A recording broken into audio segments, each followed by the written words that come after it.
दोस्तों ये कहानी है एक रोबोटिक कंपनी की सीईओ रोमी और उसी की कंपनी में काम करने वाले एम्प्लॉय की। रोमी इतनी प्यासी होती है कि वो अपनी प्यास अपनी कंपनी में काम करने वाले एम्प्लॉय से बुझवा लेती है, लेकिन इसके परिणाम आगे चलकर कैसे होंगे ये हम मूवी में देखेंगे। मूवी की शुरुआत में हम रोमी नाम की जवान लड़की को देखते हैं। रोमी शादीशुदा है और उसके 2 बेटियां भी थी, लेकिन रोमी की शादीशुदा लाइफ अच्छी नहीं चल रही होती क्योंकि उसका पति रोमी को चरम सुख नहीं दे पाता था, जिससे रोमी को खुद ही वीडियो देखकर अपनी बुलबुल को गीला करना पड़ता है। अगली सुबह रोमी जब अपने ऑफिस जा रही होती है तो एक डॉग उसके ऊपर हमला करने आता है, लेकिन सैम नाम का लड़का उस डॉग को अपने पास बुलाकर रोमी को बचा लेता है। फिर रोमी वहाँ से अपनी कंपनी में आ जाती है जहाँ कुछ लोग जॉब के लिए इंटरव्यू देने आए थे, जिसमें सैम भी था, इसलिए रोमी उसे जॉब पर रख लेती है। सैम जब अपना काम कर रहा था तो रोमी उसे जाकर पूछती है कि तुमने उस डॉग कैसे शांत किया था, तो सैम बताता है कि मेरे पास कुकी था जो मैंने उसे खिलाकर शांत कर दिया। रोमी को सैम बात करने में थोड़ा रूड लगा, इसलिए वो उससे ज्यादा बात नहीं करती। फिर रात को रोमी अपने घर आ जाती है जहाँ उसका पति रोमी का माहौल बनाने लगता है और अलग अलग तरीके से गुफा खोदने की ट्राई करने लगता है, लेकिन रोमी को उसके हस्बैंड के हथियार से कुछ खास फर्क नहीं पड़ रहा था, इसलिए वो पूरी तरह खुश नहीं हो पाती। अगले सीन में हम रोमी को एक ऑफिस की पार्टी में देखते हैं जहाँ रोमी की मुलाकात फिर से सैम से होती है, जहाँ सैम रोमी से कहता है कि मैंने एक प्रोग्राम में तुम्हें अपना साथी चुना है, लेकिन रोमी को सैम की बात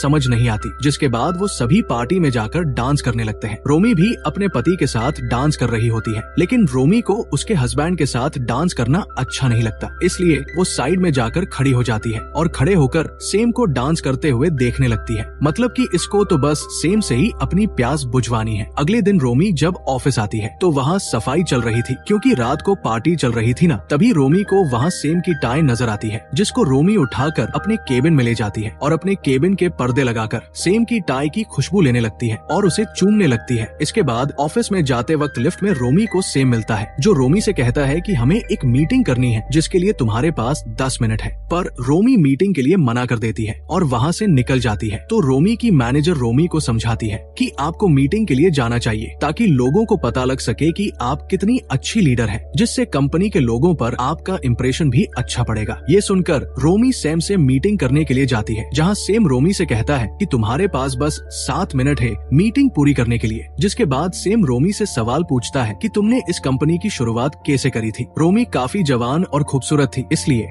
वो सैम से पूछती है कि तुम्हें क्या लगता है, मुझे पावर की जरूरत है, मैंने अपने दम पर इस कंपनी को खड़ा किया है। दोनों की आपस में बातचीत होती है और रोमी सैम की एना नंबर देकर जाने लगती है, लेकिन सैम रोमी को पकड़कर उसके पास जाता है तो रोमी भी खुद पर कंट्रोल नहीं कर पाती और सैम को किस कर लेती है, पर रोमी बोलती है कि ये सब सही नहीं हो रहा है और वो वहाँ से चली जाती है। इसके बाद हम रोमी के घर का सीन देखते हैं, जहाँ रात को रोमी अपनी बेटी को किसी और लड़के के साथ मजे करते हुए देख लेती है। तो अगली सुबह रोमी अपनी बेटी से पूछती है कि रात को तुम्हारे साथ वो लड़का कौन था और तुम्हारा बॉयफ्रेंड तो कोई और है। तो उस बेटी बताती है कि हाँ, मैं प्यार किसी और लड़के से करती हूँ, लेकिन रात को तो मैं बस पलंग तोड़ने के लिए उस लड़के के साथ थी। ये सुनकर रोमी भी कुछ सोचने लगती है, वो हम आगे देखने वाले हैं। इसके बाद हम रोमी को ऑफिस में देखते हैं, जहाँ रोमी के पास सैम आता है और रोमी से कहता है कि हमें हर हफ्ते मीटिंग करनी थी, पर रोमी कहती है कि नहीं, मेरे पास इतना टाइम नहीं है कि हर हफ्ते मीटिंग कर पाऊँ। तो सैम उसे याद दिलाता है कि हर हफ्ते मीटिंग करना हमारी कंपनी का रूल है, इसलिए तुम्हें मीटिंग करनी ही पड़ेगी। तो रोमी भी बोलती है कि मैं देखूंगी, अगर टाइम मिलेगा तो मीटिंग कर लेंगे। फिर रोमी रात को अपने ऑफिस स्टाफ के साथ एक बार में ड्रिंक करने के लिए जाती है, जहाँ सैम भी आया हुआ था। रोमी और उसके कालिक जब अपने लिए ड्रिंक ऑर्डर करते हैं तो सैम रोमी के लिए ड्रिंक की जगह दूध का गिलास भेजता है, तो रोमी भी उस दूध के गिलास को डकार जाती है। फिर रोमी जब बिल पे कर रही थी तो सैम जाते जाते उसे गुड गर्ल बोलकर जाता है, क्योंकि रोमी ने सैम की बात मानी थी। इसके बाद रोमी वहाँ से अपने पति के थिएटर की एक पार्टी में, क्योंकि रोमी का पति थिएटर डायरेक्टर था,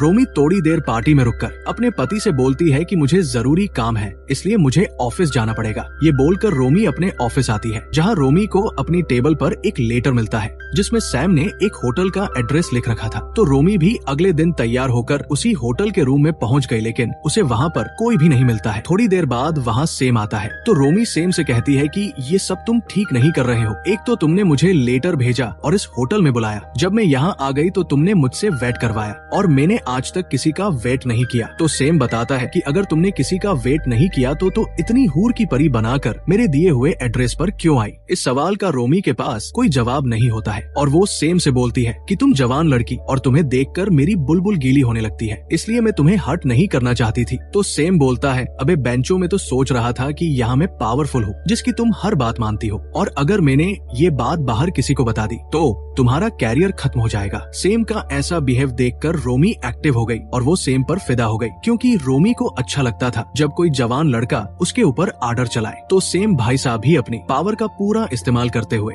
रोमी से कहते हैं कि जल्दी से अपने घुटने के बल जमीन पर बैठ जाओ। तो रोमी भी ऐसा ही करती है और सेम रोमी को अपने पेट की तरह ट्रीट करता है। वो उसे एक ट्रॉफी देता है जिससे रोमी पेट की तरह चाटने लगी। इसमें रोमी को बहुत मजा आ रहा था। तो सेम भी रोमी को जमीन पर सुलाकर अपने हाथ से रोमी की बुलबुल गीली करने लगते हैं। आज कई सालों बाद रोमी की बुलबुल से गन्ने का रस निकला था, जिसकी वजह से रोमी इमोशन होकर रोने लगती है। तो सेम रोमी को चुप करवाता है और यही से इन दोनों का पलंग तोड़ अफेयर शुरू होता है, जिसके बाद ये दोनों कई तरीके से जहाँ जगह मिलती है वही अपना कार्यक्रम शुरू कर देते हैं। इसमें रोमी को भी सुख की प्राप्ति होने लगी, इसलिए ये अपने ऑफिस में भी पलंग तोड़ का कार्यक्रम चलाने लगे, जहाँ सेम ने रोमी को पूरी तरह अपने हथियार का दीवाना बना दिया था। लेकिन एक दिन रोमी जब अपने घर जाती है तो वो देखती है कि सेम उसके घर आया हुआ था। ये देखकर रोमी के तोते उड़ गए, लेकिन रोमी की फैमिली वाले सेम को अपने साथ बाहर घूमने के लिए भी लेकर जाते हैं, जहाँ रोमी सेम को अकेले में बुलाकर सेम से कहती है कि मेरे लिए तुमसे ज्यादा मेरी फैमिली इम्पोर्टेंट है, इसलिए तुम मेरी फैमिली से दूर रहोगे और आज के बाद कभी भी मेरे घर नहीं आ सकते।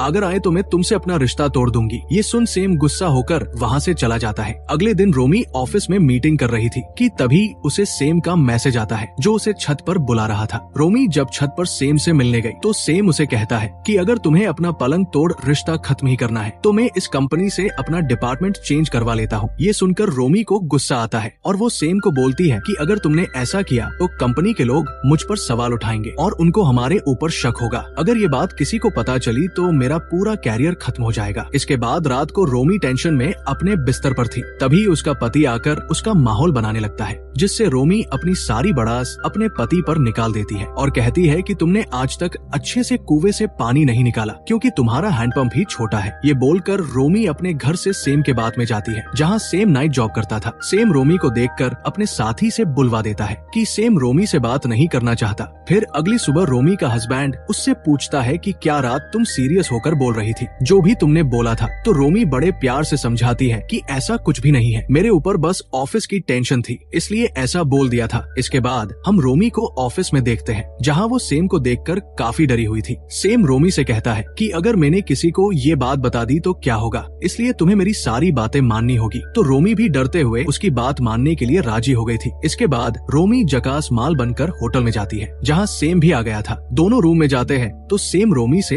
अपने कपड़े उतारने की बोलता है। रोमी भी सेम की बात मानकर ऐसा ही करता है। सेम रोमी का हुस्न देखकर पिघल चुका था, इसलिए वो उसकी गुफा में जोरदार तरीके से धमाके करता है। रोमी सेम के प्यार में इतनी पागल हो चुकी थी कि वो पूरी तरह सेम की नौकर बन गई थी, क्योंकि सेम रोमी को जो भी करने की बोलता रोमी उसे एक नौकर की तरह मानकर करती। एक दिन रोमी के घर पार्टी होती है, जहाँ रोमी की मैनेजर अपने साथ सेम को लेकर पार्टी में आई। रोमी सेम को किसी और लड़की के साथ देखकर जलने लगती है, इसलिए वो सेम को कोने में बुलाकर उससे कहती है कि तुम किसी और लड़की को डेट नहीं कर सकते क्योंकि तुम मेरे साथ पलंग तोड़ रहे हो। ये दोनों बातें कर ही रहे थे कि तभी वहाँ रोमी की मैनेजर एमी आकर उन्हें देख लेती है। तो ये दोनों बहाना बनाकर बात को टाल देते हैं। अगले सीन में रोमी अपने ऑफिस में एमी को बुलाती है और उसे समझाती है कि तुम अपने ऑफिस के किसी भी वर्कर को डेट नहीं कर सकती। अगर तुमने ऑफिस में किसी को भी डेट किया तो तुम्हारा प्रमोशन रुक जाएगा। फिर रात को रोमी अपने घर वालों को मीटिंग में जाने का बहाना बनाकर सेम को ज्वाइन करने के लिए एक पार्टी में जाती है, जहाँ बहुत सारे लोग एंजॉय कर रहे थे। जहाँ रोमी किसी तरह सेम को ढूंढ लेती है और दोनों मिलकर मजे करने लगते हैं और एंड में थककर कोने में चले जाते हैं, जहाँ रोमी नशे की हालत में सेम से पूछती है कि क्या तुम एमी के साथ भी इसी तरह से पलंग तोड़ करते हो। तो सेम बताता है कि नहीं, मैं बस ये तुम्हारे साथ करता हूँ। ये सुनकर रोमी बहुत खुश होती है। फिर रोमी वहाँ से अपने घर चली जाती है। अगली सुबह एमी रोमी के घर आती है और रोमी से कहती है कि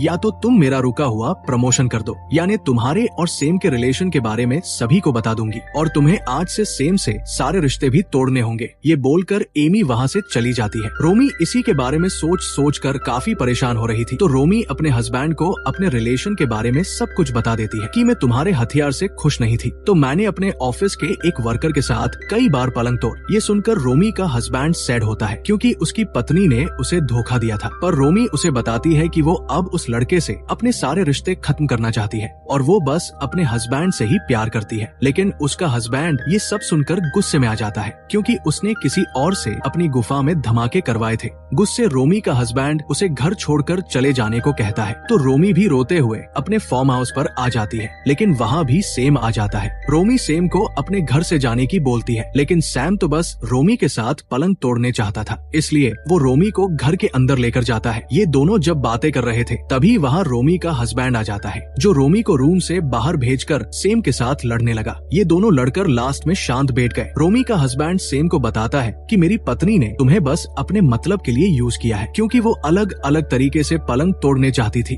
और तुमने वो सब उसके साथ किया। ये बोलते हुए रोमी के हस्बैंड को अटैक आ जाता है। तो सेम रोमी के हस्बैंड को संभालता है तो वो जोर जोर से रोने लगता है। ये देखकर सेम को अपनी गलती का एहसास होता है कि उसने एक शादीशुदा फैमिली को तोड़कर रख दिया है, इसलिए उसने रोमी को उसके हस्बैंड के साथ छोड़ दिया। दूसरी तरफ एमी को भी प्रमोशन मिल चुका था। उधर रोमी भी अकेले ही अपने फार्म हाउस पर रही थी क्योंकि उसके हस्बैंड ने उसे रखने से मना कर दिया था। तो रोमी भी डिप्रेशन में रहने लगी थी। एक दिन रोमी की बैठी उसके पास आती है और उससे कहती है कि तुम्हें अब घर चलना चाहिए, डेड तुम्हें माफ कर देंगे, क्योंकि वो भी थिएटर से अभी तक घर नहीं आए हैं। ये सुनकर रोमी भी अपने पति के थिएटर जाती है और उससे माफी मांगने लगती है। तो उसका हस्बैंड भी उसे माफ कर देता है। जिसके बाद अगले दिन रोमी अपने ऑफिस जाती है, जहाँ उसे पता चलता है कि सेम जॉब छोड़कर जा चुका है और अब रोमी भी अपने हस्बैंड के साथ खुलकर सब करने लगी थी, जिसकी वजह से अब रोमी को कहीं और जाने की जरूरत नहीं पड़ती और यही इस मूवी की हैप्पी एंडिंग हो जाती है। Thanks for watching.